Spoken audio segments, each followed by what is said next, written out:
Summon the Spectre.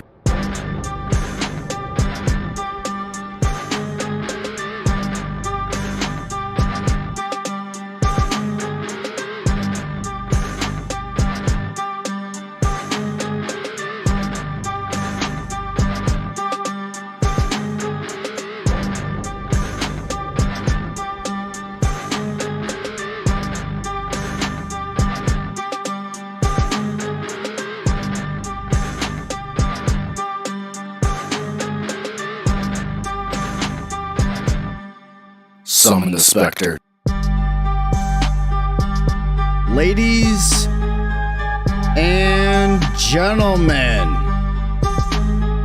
tonight we are going to be talking all things Elimination Chamber 2026. Was it a good show? Did the winners of the Chamber deserve to win? I think so. As far as building towards WrestleMania, I think we are headed in the right direction. Summon the Spectre. However, I do feel as if Triple H is heading off on the wrong foot. And tonight, we are going to be talking about that right here on the SpectreVerse. I want to thank you guys once again for joining me on this Saturday night, wherever you may be watching or listening from. Elimination Chamber tonight just wrapped up. Overall, I thought it was a very good show from start to finish. The 4-match formula for tonight definitely fit the notion of what Triple H wants for a 4-match formula. I will say, however, it does not fit as far as what he wants for every single PLE for WWE. But for tonight, I think it did work. Randy Orton is headed his way towards Drew McIntyre and the WWE Championship towards WrestleMania. I think that is the right decision. I think that match deserves to be a fatal 4-way between Drew, Jacob, Randy, and Cody Rhodes. So I think that is off on the right track. I did say in my predictions, I do wish it was a 6-person ladder match. However, I feel like Triple H is holding off on putting Sami Zayn into that picture quite too soon, as well as LA Knight. Obviously, with LA Knight's performance, we know how WWE feels about him, which I'm not too thrilled about, which we will touch upon on tonight's live stream. Rhea Ripley, she wins the Women's Chamber. I think it is to nobody's surprise that she won tonight's Chamber match, and she will be heading on to WrestleMania to fight Jade Cargill.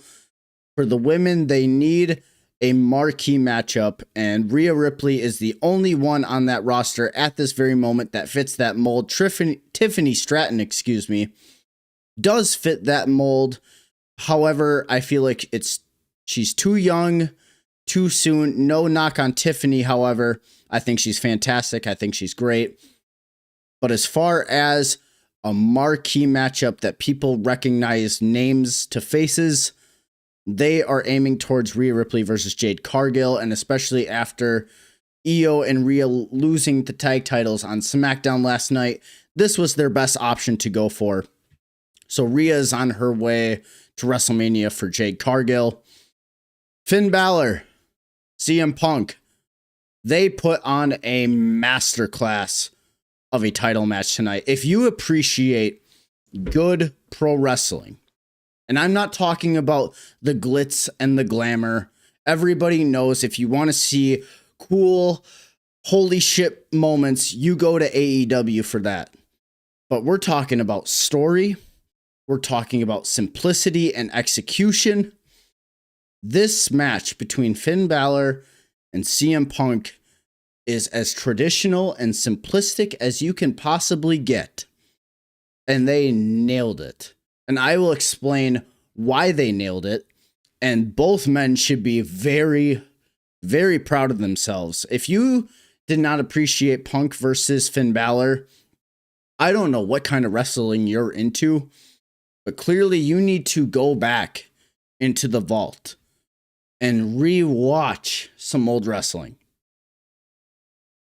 And then finally, we had Becky Lynch versus AJ Lee for the Women's Intercontinental Championship, which overall was a very, very good match. Do not get me wrong. It was a very good match. I thought it was well paced. AJ Lee, for her very first match, being back as a singles competitor, I thought she did a phenomenal job. And overall, the pacing and the entire flow of the match felt perfect. As far as what that match should have been, I do have my gripes and grips about that match, as well as a few others throughout the entire show. And then last but certainly not least, we had Danhausen. Danhausen made his debut in WWE tonight. He was the man inside of the crate. I think everybody in the IWC saw that one coming, and I am not surprised by it. However, I think I'm in the minority here. I feel happy for him, and I will get into why. But first and foremost, I want to thank each and every single one of you for joining me on tonight's post show for the Elimination Chamber 2026. Tonight is February 28th, 2026. I want to thank you guys once again for joining me on this February 28th, this Saturday night, wherever you may be watching or listening from. If you are new here, feel free to follow me on Twitter at JABEATS. Feel free to follow me on Instagram at JABEATS. Feel free to hit that subscribe button, turn on that bell for notifications. If you are new here, please hit that follow, and also follow me on Facebook at Jaden Mercer. That is my professional wrestling page. I am nursing a knee injury at the moment. If you do know me, I will be back very, very soon, and you guys will be very excited for all the new stuff that's coming your way. And also, if you are just a fan of the page in of itself, I cover wrestling, I cover video games, I live stream every Thursday. Want to just come hang out and shoot the shit with me, you're more than welcome to. Every Thursday night I stream some video games, and you guys can follow me on Twitter and Facebook at the SpectreVerse for anything that goes live. I also do a weekly podcast of everything pro wrestling related and of the other that you guys can go ahead and follow as well. And I would very much look forward to seeing each and every one of you sticking around. That would be greatly, greatly appreciated. But we got Elimination Chamber. I'm going to take my headphones off for this one. I know my sound sounds good. Tonight, I thought, and this is the wrestler's opinion, this is the wrestling fans' opinion. I want to keep that very, very specific. Tonight, I thought Triple H did a great job as far as the build and the card for Elimination Chamber. Now, does that take away from what happens on Raw and SmackDown? No, those shows have been boring, and they've been, for lack of a better terms, garbage. But tonight, he hit an inside of the park home run. Not just even a home run. I would give him maybe third base at the bare minimum. I thought tonight from start to finish was great. And we are going to talk about each and every single piece of this pay-per-view from start to finish. And to start that, I also want to just start off by talking a little bit about myself. I am a pro wrestler, like I said in the intro. I am currently nursing an injury. My name is Jaden Mercer, also known as the Spectre. Jaden Mercer. Like I said, I'm currently nursing an knee injury. It was due to an ACL and meniscus tear in my right knee last year. I'm hoping within the next few months I should be back to full strength, and I will be back in the ring sooner than later. But in the meantime, this is what I will be doing until then. Covering pro wrestling, covering the thing that I love since I was 4 years old. And tonight, we are also drinking some nice whiskey because you can't enjoy a nice pro wrestling pay-per-view without a nice drink in your hand. That's just how wrestling goes, both as wrestlers and fans alike. But overall tonight, I thought Triple H did a very nice job with this pay-per-view. I know a lot of fans are up in arms about a few things. We're going to touch upon all of that starting now. The show, Elimination Chamber 2026, started off, as always, with the women's chamber match. Competitors in the chamber match: Tiffany Stratton, Rhea Ripley, Asuka, Alexa Bliss, Raquel Rodriguez, and Kiana James. I thought each woman did a very nice job in all these matches. And now I'll explain why. When you are inside of a wrestling match, you are given a role. And either you fulfill that role or you don't. This match consisted of your top competitors, your Rheas, your Tiffany's, your Alexas. Hell, I would even give your Raquel's, seasoned veteran. Quite not as near to the level as Rhea and Tiffany, but she is at least seasoned. And then you have your young one, Kiana James. She's going to learn so much, and she has so much potential to be great. And I do believe in her. I think she will reach that potential sooner than later, and that's why they put her in this situation, to see how she handles that pressure.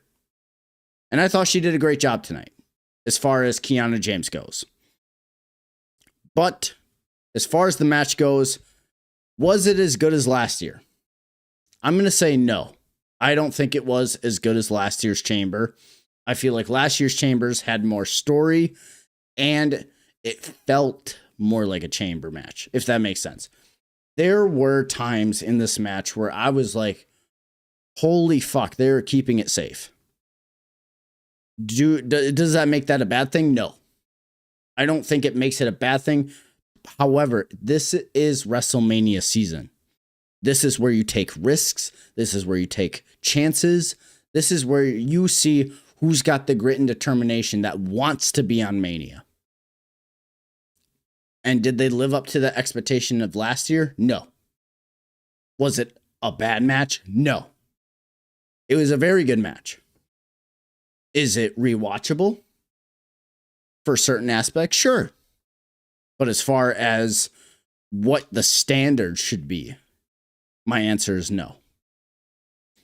And we're going to talk about that match first and foremost. Kiana James and Tiffany Stratton started the match.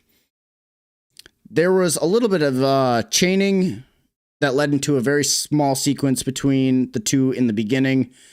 Kiana ended up cutting off Tiffany on the outside, and then from there, it was all heat until the third competitor entered the match. That third competitor was Asuka. Asuka comes out at 3, and she is immediately met with Kiana inside the pod, just pounding on her. Tiffany then breaks it up, and then from that point, Asuka then just rams Tiffany and Kiana into the outside as much as she possibly can. Asuka was very over in Chicago tonight, which it is greatly appreciated. It is very greatly appreciated. Asuka is very much one of those competitors. At this point of her career, I don't think people realize how seasoned Asuka is, but she is very, very good, and especially when she wants to be. So Asuka took over from here. Like I said, Chicago loved Asuka, and it was very, very simple stuff throughout this, at least this portion of the match. Alexa then enters in at number 4. This was a lot of people odds-on favorite to win the match. It was not mine. Not that I hate on Alexa, but I understand the gravity that is WrestleMania. Maybe back in the early to mid 2010s, this would have been an odds-on favorite. However, I don't feel like Alexa's lived up to that since returning, and that's no knock on her. It's not a knock on her. I think she's fantastic. I think what she does in the ring is very smooth. I think where her character at right now is very seasoned, and it is exactly where it needs to be. But if you're looking for a marquee match, right? We're talking marquee. We're trying to gravitate a little bit more towards the casuals to get them to tune in to WrestleMania, right? You're looking for your biggest names humanly possible. And what bigger name do you have than Rhea Ripley? Second best is Tiffany Stratton, who was my second, I believe, if not first odds-on favorite to win this match. Because Tiffany is exactly where you need her to be right now. She doesn't really have anything going for her at the moment. However, that doesn't take away the fact that she's exactly where you want her to be. She's ready. She's been ready. And so I thought her and Rhea ending this match one-on-one, I thought was the perfect scenario you want as far as building towards WrestleMania. I will give WWE credit there. But like I said, Alexa entered in at number 4. Excuse me. Yeah, like number 4. She had a very smooth offense. A little sequence between Tiffany and Asuka. It was very solid, but it seemed like a little bit when Alexa got in there, it seemed like her stint between Tiffany and her was a little choreographed. I will give them a little gripe there. And this is just from wrestlers' perspective. I mean, I don't know how the casual fans sees this, but the fact that they were kind of just like looking at each other for a good like 3 seconds before they went into the sequence, I could tell they were just trying to find each other and be on the same page and the same rhythm. And that's just, you know that from experience. If you've ever done pro wrestling, you know that. But for anybody else, you have no idea. You're just looking at it as a typical stare down, but they're just trying to find their pace. Because I guarantee one of them was ready to go guns a-blazing, and the other one was like, no. Let's slow this shit down. So there was that. Then Rhea Ripley enters at number 5. And I will say she shot out of the pod like a cannon. She goes for the riptide on Alexa Bliss on the outside, but Alexa ends up climbing the chamber. All women then crowd around, and Alexa Bliss ends up jumping off the pod with a twisted Bliss, which looked fantastic. Then Alexa gets eliminated shortly after that when Asuka hits the green mist on Alexa, and Kiana James ended up rolling her up. So Alexa Bliss was the first one eliminated in this match, which to some people was a shock, because I guarantee at least a third of the community thought she was going to be the odds-on favorite to win. Not in my eyes personally. She was at least top 3. I thought I had her at number 3. But she was the first one eliminated by Kiana James. Then we had Raquel Rodriguez entering in last.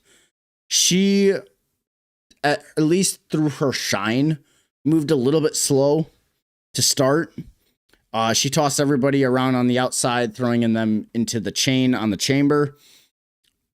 And then from there, she ended up power bombing Rhea into the chains, and then immediately into the ring afterwards. It looked a little slow and a little sloppy, but I get it. I understand it. It's part of actually doing the performance. Not many people can be able to put up the pace and the intensity like that. So I got it. I understood it. And then from there, the match starts to break down.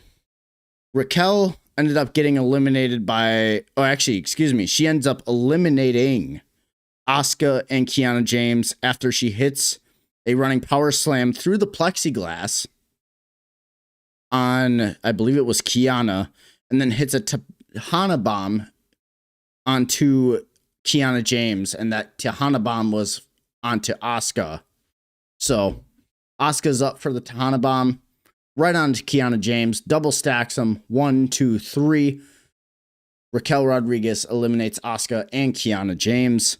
Now we're down to 3. We're down to Tiffany, Rhea, and Raquel. But based on the storyline, we know that Stephanie is fighting Liv.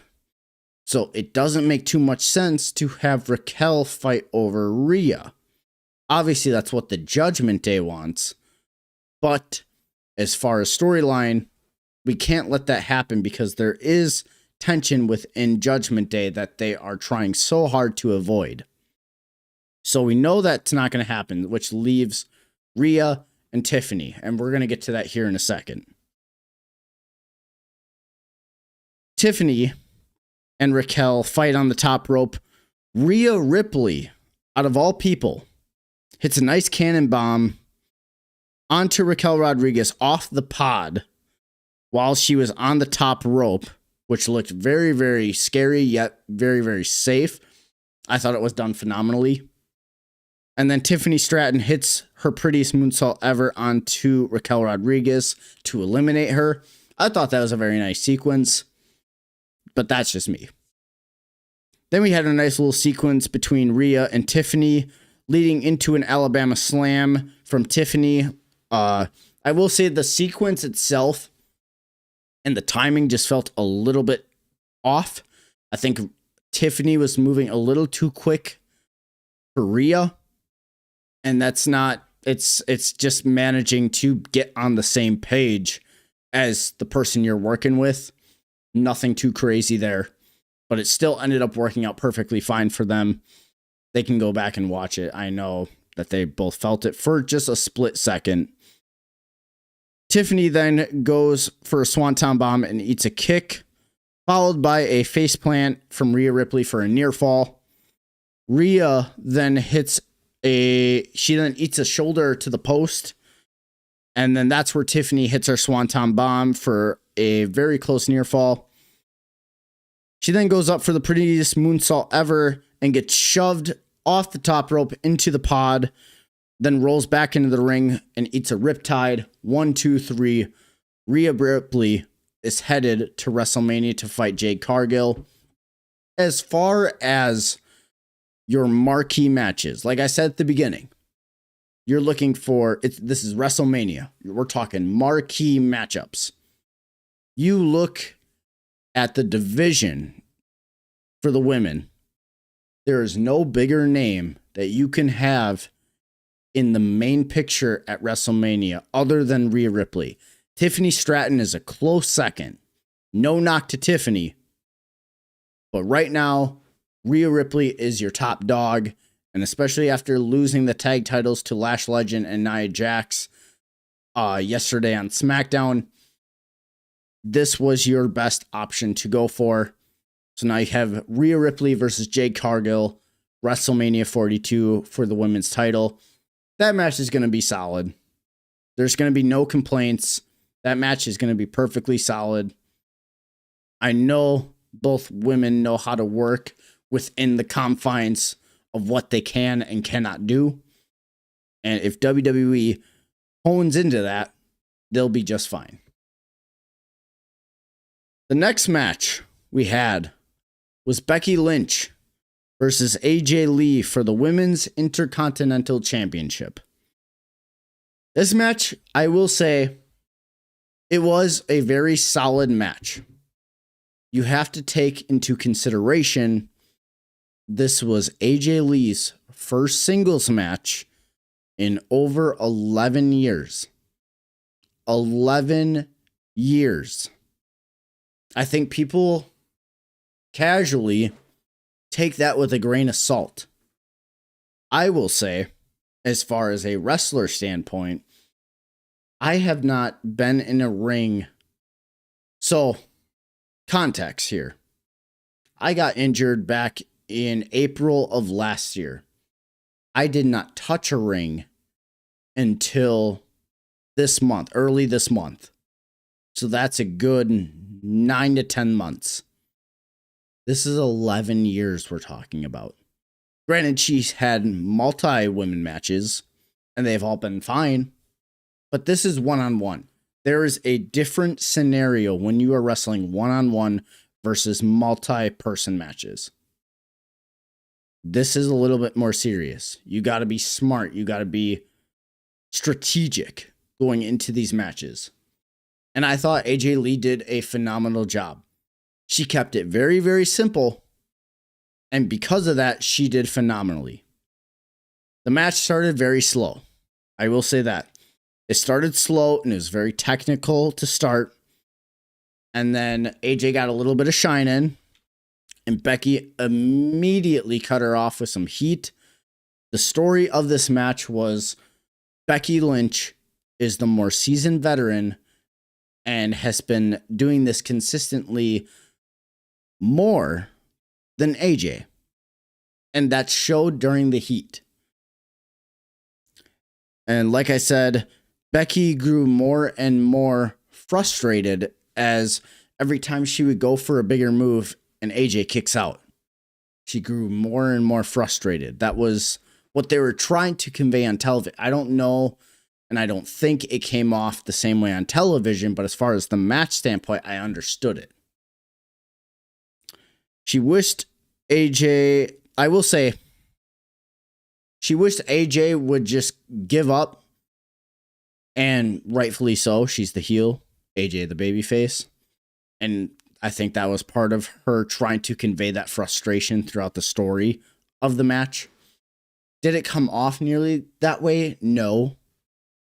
But as far as a wrestler standpoint, and this is where I'm going to put my 2 cents in, AJ, as far as her offense, she did fine. What I will say is I wish she would actively sell just a little bit more. Her selling was fine. It's her active selling. There is a difference between regular selling and active selling. And it's the ideal and the portrayal of show me what hurts. You are selling. Show me what hurts. When you're laying there dead, and I don't want to use dead loosely because it was a little more loosely. You're showing me that she is kicking the absolute dog piss out of you. When you're actively selling, you're at least showing me what hurts, but you're still showing some fight and you're looking for the crowd to give you more fight. And also when you actively sell, not only are you still moving, but you're showing the crowd you're not, like I said, dead. And if you are being dead, which part of it during those lulls of the heat, I thought she was just selling. It's more of like a catching a breath because you don't realize how much work actually goes into this shit.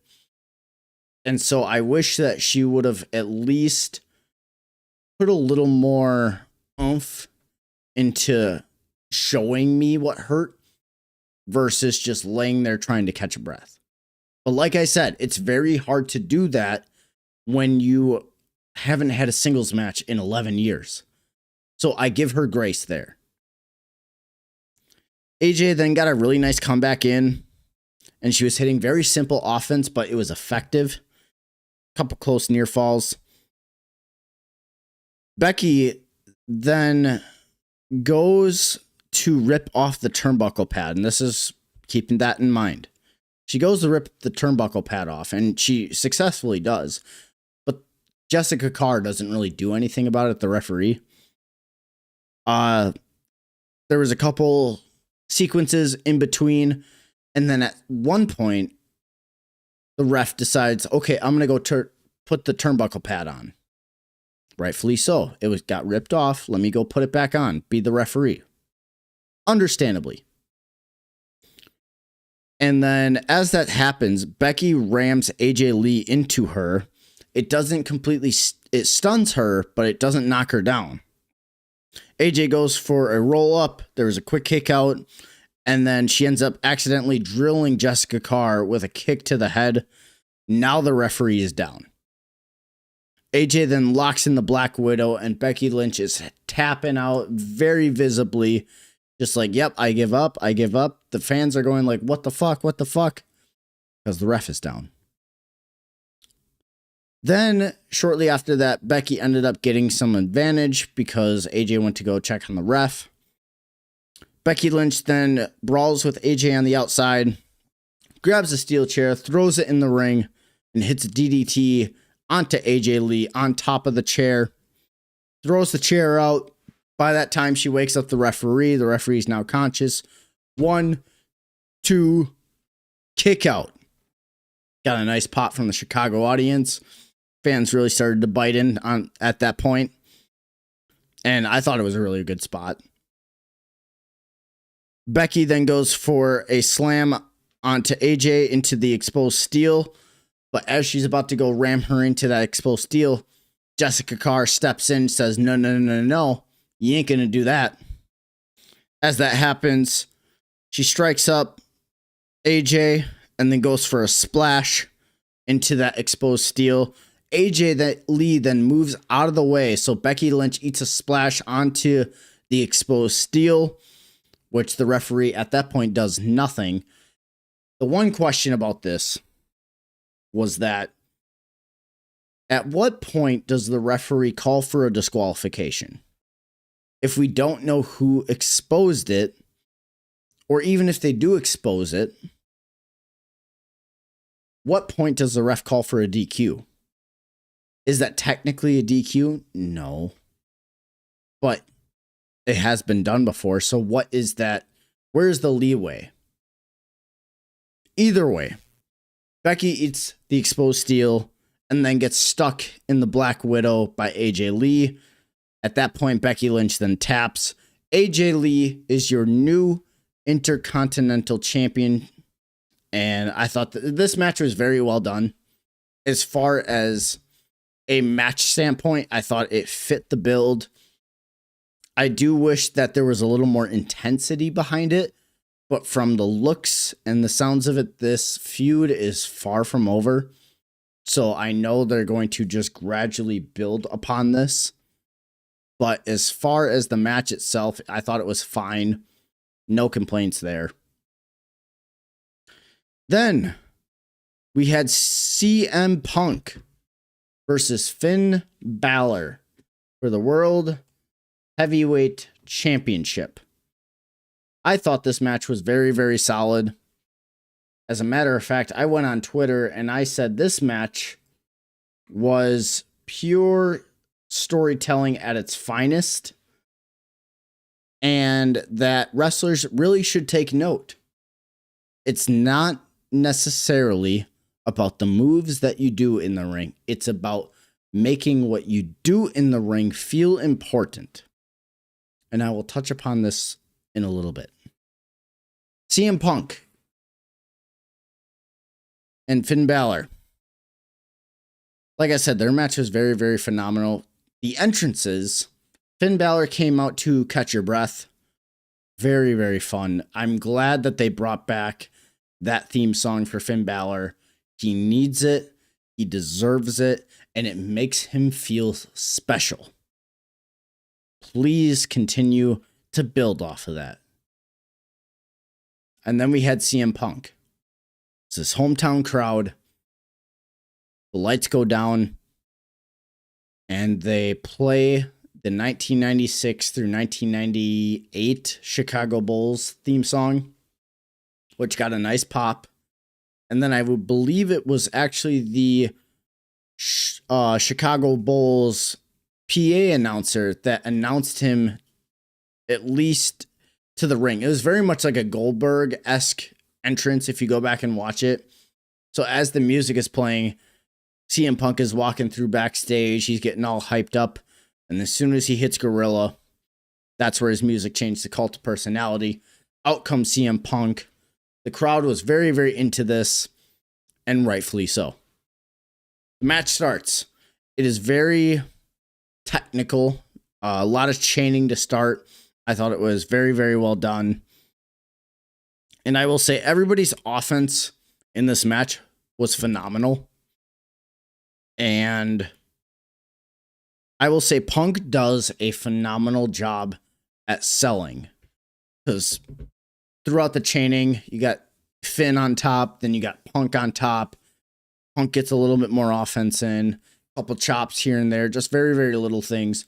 And then eventually gets cut off by Finn Balor. Like, this was a very traditional paced and styled match. And it was very much an homage to the old school as far as title matches, which I appreciate because it made it feel important. Just because it's long in distance doesn't mean it's bad or it's good. What they did was the moves that each competitor did felt important. Finn Balor, for example, cut off Punk with a kitchen sink. Very well done. I don't think either man, Punk or Balor, missed a step in this match. Balor hits a nice kitchen sink on Punk. And what does he do? He immediately... I accidentally hit my microphone. He immediately targets CM Punk's midsection. Immediately. And not only does he target it, but he advances on it throughout the entire heat. Much, much appreciated. You're trying to tell a story throughout the match on top of the story you're trying to tell verbally. We get the verbal part of telling a story on Monday Night Raw. Now let's tell the story of the match. The match is Punk's ribs. It's his midsection. And Finn specifically targeting his midsection with punches, kicks, abdominal stretches, all of that fun stuff made it feel much more important. And then when Punk got a little bit of offense in and goes for hope spots, there's a little bit of sign of hope, right back to the midsection, which was very, very much appreciated. That's an homage to the old school. That's how pro wrestling should be done. There's no ifs, ands, or buts about it. It's not the cool, flashy shit. You save that shit for when it matters. It's the telling of stories in matches. And as of right now, Finn Balor and CM Punk, both as far as competitors and in-ring matches, are on a very nice roll for match of the year. And I will say they are on a roll as far as wrestlers of the year. Punk specifically. I am also wearing his 2010, 2011 Nexus shirt for that reason. Punk has been on a roll as far as his in-ring matches. And I don't think it's going to stop anytime soon. I love and I appreciate that he pays homage to the old school. How things should be done. Not that what AEW and all that flashy shit you see is bad. It's not bad. But this is how it's done properly. And with less risk, more reward. So Finn, like I said, targets the midsection of Punk. There's a lot of back and forth between both men, which was both extremely appreciated, might I add. Punk then hits go to sleep on Finn Balor, but Balor rolls to the outside of the ring. Punk then goes to get him because as a babyface, you don't want to win by countout. You want to win by getting your man in the ring and winning clean. Balor then takes advantage of this, gets Punk on the outside, hits a shotgun drop kick through the barricade, rolls Punk back in, goes for coup de grace, misses, and then gets hit with a go to sleep. 1, 2, 3. CM Punk retains. As far as the outcome of the match, I don't think anybody is going to complain about CM Punk retaining. We all know that CM Punk and Roman Reigns is your marquee match for WrestleMania. Finn Balor, however, if this is the start of the end with him in the Judgment Day, obviously we know it has been in months of building towards. But he needs to get away from Judgment Day. I think he needs to become babyface again. And I think he deserves his run for a singles title one more time. Not just the Intercontinental or the United States. I think he deserves a main title. We're talking World Heavyweight or WWE Championship. Because that's the level of caliber that you're going to get out of Finn Balor. Punk is fine. Punk is exactly where you want him to be. And now he can focus all of his attention onto Roman Reigns. And you saw that tonight when he lifted the one up in the air after he retained the belt while he was holding it up. And then post-match, his wife, AJ Lee, then comes out and congratulates him in front of the Chicago crowd. Very nice moment. I'm sure that meant a lot for both of them. Then we had the reveal of what is in the crate. And what exactly was in the crate? It was none other than Danhausen. Nick Aldis and Adam Pearce open up the crate, and there is smoke and a coffin shape showing inside of the crate. And there's some spooky laughter and some bats flying around through the PA system. And then as the crate opens up, a bunch of women dancers dressed as Danhausen come out and they start dancing. And then Danhausen comes out to a nice ovation. He then comes down to the ring. He does his shtick. He places his jar of teeth on Michael Cole's desk, goes into the ring, and then throws up the curse. And then some pyro goes off, and the lights go dark, and he is gone. The crowd at that point starts booing. I think it's because Chicago is well known for being a very smart crowd. It's not that they were not surprised or happy to see Danhausen, but this is more than just a reveal. This is WrestleMania we're talking about. And inside of that crate, you have Danhausen, which to the wrestling world is a quote-unquote comedy wrestler, right? So I think that is why they booed him. Not, or at least not even booed him specifically, but they booed that segment. It's not because they don't like Danhausen. I think everybody likes Danhausen. I have had the opportunity to meet Danhausen not once, but twice in a locker room. And he is great shit. I will say personally, I am very happy for him. He deserves it. And this is the big time. Welcome to WWE, Danhausen. You deserve it. But the crowd, on the other hand, did not feel very impelled by it. And that very much showed at the end of the segment. And I think WWE is going to quickly have to realize, what are they going to do with Danhausen? Especially when you debut him right in the middle of WrestleMania season. Like I said, he is known to be a comedy wrestler. This is WrestleMania. We're not talking comedy right now. You can save that shit for backstage at Mania, but as far as putting him on the biggest platform, you could have saved this. You could have easily saved this.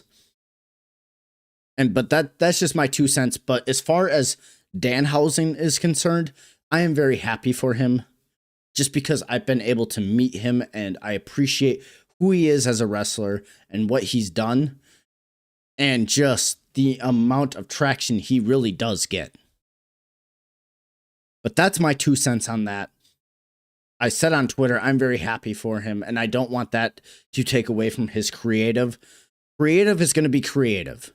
And that's what we get to judge. We get to judge creative. We don't, or at least we shouldn't, judge the wrestlers and their performance unless otherwise shown.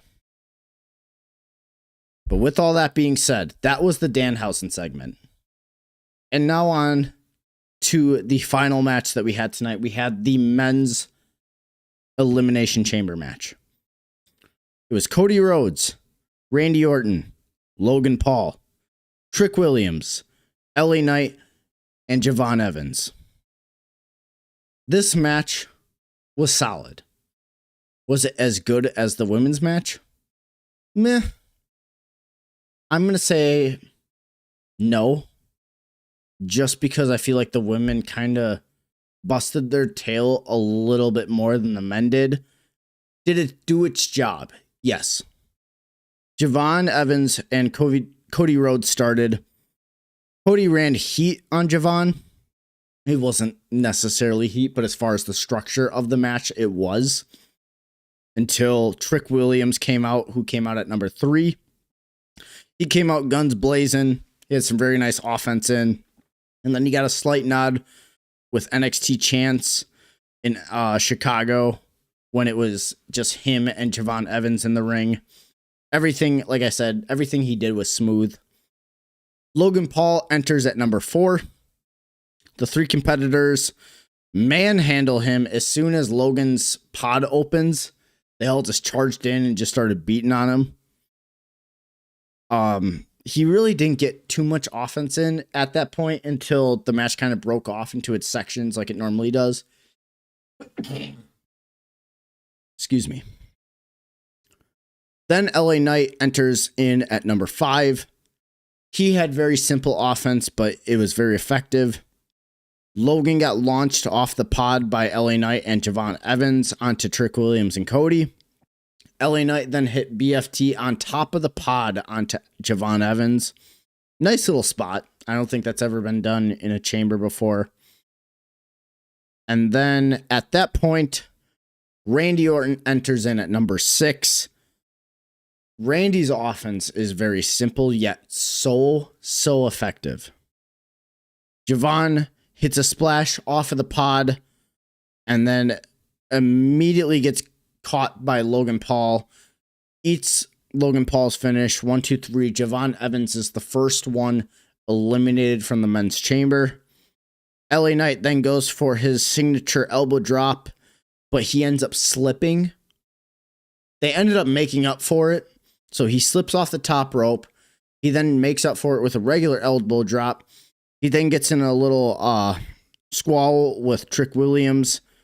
But then as Cody Rhodes then kind of evades, Paul hits a low blow on LA Knight, and LA Knight gets eliminated by Logan Paul. So now Logan Paul has 2 eliminations in the chamber. Trick then goes for a trick shot. He misses. He flips over Logan Paul and gets hit by a crossroads. Logan then posts Cody Rhodes and steals the pin. So now Trick Williams gets eliminated by Logan Paul. So Logan Paul now has 3 eliminations in the chamber. At that point, slowly after that, the masked man shows up. He starts climbing the top of the cage, but security finally uses their fucking brain, pulls him down, and there's like, I would say at least 12 of them. They swarm him, just tackle him. They pull the mask off, and it's just some random dude. But as they're pulling that man to the back, another masked man enters the ring. That masked man then hits a kick to the gut on Logan Paul, hits him with the stomp, and then takes the mask off, and it is none other than Seth Rollins. So our prediction was correct. Seth Rollins was the masked man. Does this affect Mania? Yes, in a sense it does. Because we all know that Braun Breaker was supposed to be that guy inside of that chamber. But it wasn't because of the hernia injury. Okay, so what does WWE do? Next man up. Just like any other sports industry. One man goes down, next man up. Bronson Reed. What happens on Monday? Bronson Reed tears his bicep. Out for 6 months. Well, fuck. What do? Next man up. Logan Paul. So this match, what I'm assuming is going to be at WrestleMania, is going to be Logan Paul versus Seth Rollins. Ideally, is that what you want? No. Do I understand they have to kind of put a cap on the story? Yes. So I understood why Seth Rollins returned tonight.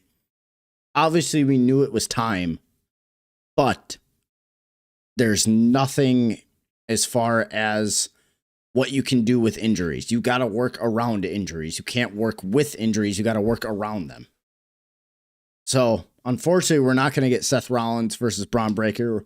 Hell, we're not even going to get Seth Rollins versus Bronson Reed. We are going to get Seth Rollins versus Logan Paul at WrestleMania. Will anybody necessarily complain about the match? I don't think so. I think both men can hold their own, and I really don't have any singular complaint as far as that match goes. Do I wish it was Braun versus Seth? Would it mean more? Absolutely. I think any sane man watching the product would say the exact same thing. But Seth Rollins ended up attacking Logan Paul, and at that point, Logan Paul then gets eliminated after the stomp, and he gets eliminated by Cody Rhodes. Cody and Seth kind of stare at each other, but Seth then walks out of the chamber and right back into the crowd. So there's that. We got the unmasking of the masked man. It was Seth Rollins the entire time. Now we're down to two. We're down to Randy Orton and Cody Rhodes.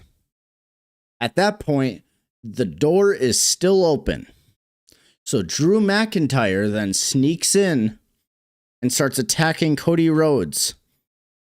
Randy then turns Drew around and hits an RKO onto Drew. And then as Drew pops right back up, he gets hit with a crossroads. As soon as Cody hits that crossroads and gets right back up, gets turned around, gets hit with an RKO by Randy Orton. Randy Orton steals the opportunity from Cody Rhodes. 1, 2, 3. Randy Orton now inserts himself at WrestleMania, what I presume to be a fatal four-way.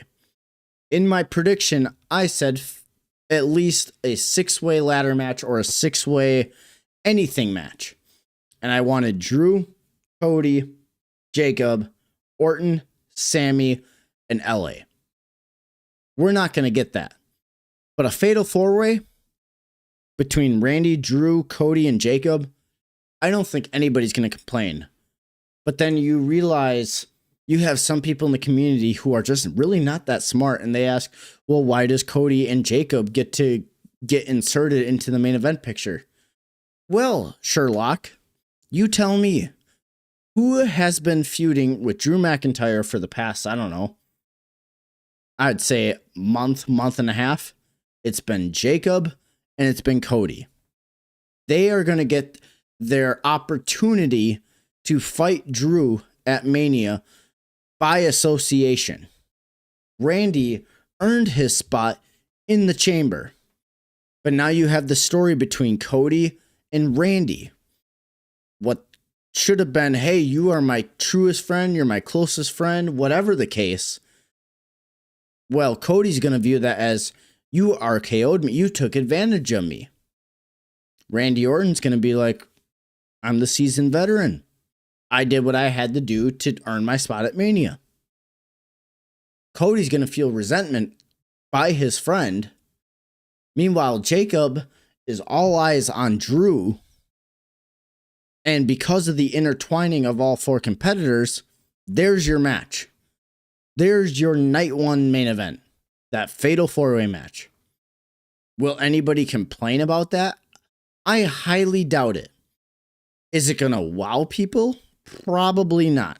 If I had to be honest, I don't think it is going to wow anybody. But does that make it a bad match? No. But anyways, Randy Orton heads to WrestleMania. And it shows him on top of the turnbuckle pointing at the sign. And that is how tonight's show goes off the air. Do I think tonight's show was great? Great? No. Solid? Yes. I thought the women's chamber was solid. The men's chamber did its job. And then Becky Lynch and AJ and CM Punk and Finn Balor did a phenomenal job with those title matches. Overall, I thought it was a thumbs up show. If I had to rank it on a scale of 1 to 10, I would give it a 6.5, 7 tops. But those are my thoughts and opinions on tonight's show. I really don't have anything else to say other than that. So I want to thank you all one more time for joining me on tonight's live stream as we talk about the show. If you guys did enjoy it, please hit that thumbs up button, hit that subscribe button, turn on the bell for notifications. Feel free to follow me on Twitter at JaRespecter. Follow me on Instagram at JaRespecter. You guys can follow me on Facebook at Jaden Mercer. You guys can also follow the SpectreVerse page on Twitter and Facebook. That is both at the SpectreVerse. Like I said, I go live every Wednesday with a weekly podcast and every Thursday with a live stream of gaming. If you guys would like to stick around for that, please feel free. Hit that subscribe button. I'm all about trying to build this podcast from the ground up, and this is very much just the beginning. So I hope you guys stick around and enjoy everything that you did. And with that, I'm going to turn it over to the chat for a good 2 minutes. I don't believe I have anybody in here at the moment, but I do want to turn it over to you guys. I want to know your thoughts and opinions on tonight's show. And if you do comment within the next 2 minutes, I will either agree, disagree, we will banter about it. But if not, after 2 minutes, then we will simply call it a night. But until then, we are just going to sit back. We're going to enjoy our whiskey. And we're going to appreciate some solid wrestling. Because, like I said, tonight was a very solid show. Was it a bad show? No. Was it a great show? No. It was passable. And I thought it was very well executed. And the matches themselves lived up to the expectations. Do I wish a little bit more of the matches? Yes. Not every wrestling show has to be perfect. But as far as execution goes, I thought everybody did their part, they played their role, and they did a great job. So kudos to the talent. They should feel great about themselves. The creative, on the other hand, still needs a lot of fucking work to do. And I don't believe, looking at it at the moment, that we have any banter. So with all of that being said, I want to thank you guys one more time for joining me on this Saturday, wherever you may be watching or listening from. And we will simply see you all next time. Peace out.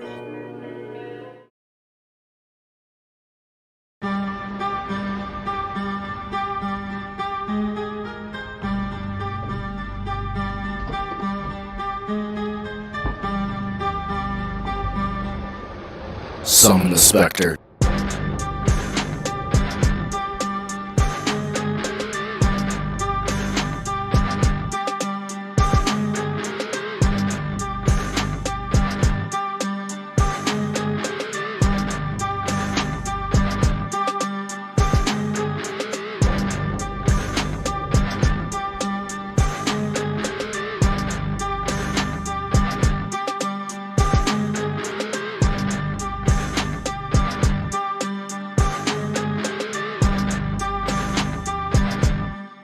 Summon the Spectre.